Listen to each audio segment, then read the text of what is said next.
പുരിയിലെ കൊടുംചൂടിൽ ഒരു ചായ കുടിക്കണമെന്ന് തോന്നിയാൽ മടിക്കേണ്ട, വരാം മനോജ് ദാസിൻ്റെ ചെറിയ കടയിലേക്ക്. അവിടെ നിങ്ങളെ കാത്തിരിക്കുന്നു പുരിയിലെ സ്പെഷ്യൽ ഖാജ.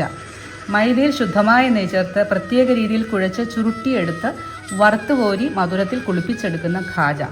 പുരി ജഗന്നാഥൻ്റെയും ഒഡീസികളുടെയും ഇഷ്ടവിഭവം. ഖാജ, ഖജൂരി എന്നെല്ലാം വിളിപ്പേരുള്ള ഒരു ഡീപ്പ് ഫ്രൈഡ് പേസ്ട്രി.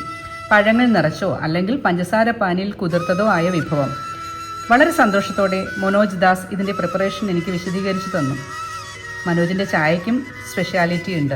വെള്ളം ചേർക്കാത്ത പാൽ, ചായപ്പൊടി, ഇഞ്ചി ഇവ ചേർത്ത് പിത്തള പാത്രത്തിൽ പിത്തളത്തവി കൊണ്ട് ഇളക്കി സൈഡിൽ പറ്റിപ്പിടിച്ചിരിക്കുന്ന പാൽക്കട്ടി ഇളക്കിയെടുത്ത് പാലിനോട് കൂട്ടിച്ചേർത്ത് കൈവിടാതെ ഇളക്കിക്കൊണ്ടിരിക്കും.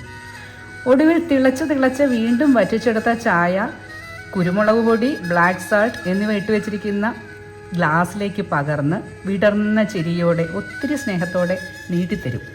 മറക്കണ്ട, പുരിയിൽ വരുന്നവർ തീർച്ചയായും മനോജ് ദാസിൻ്റെ കൊച്ചു കടയിൽ വന്ന് ഈ സ്പെഷ്യൽ ചായ കുടിക്കാൻ. ലൊക്കേഷൻ ക്ഷേത്രത്തിൽ നിന്ന് പുരി ബസ് സ്റ്റാൻഡിലേക്ക് പോകുമ്പോൾ ആദ്യം കാണുന്ന ചെറിയ കട, മനോജ് ദാസിൻ്റെ ചെറിയ ചായക്കട.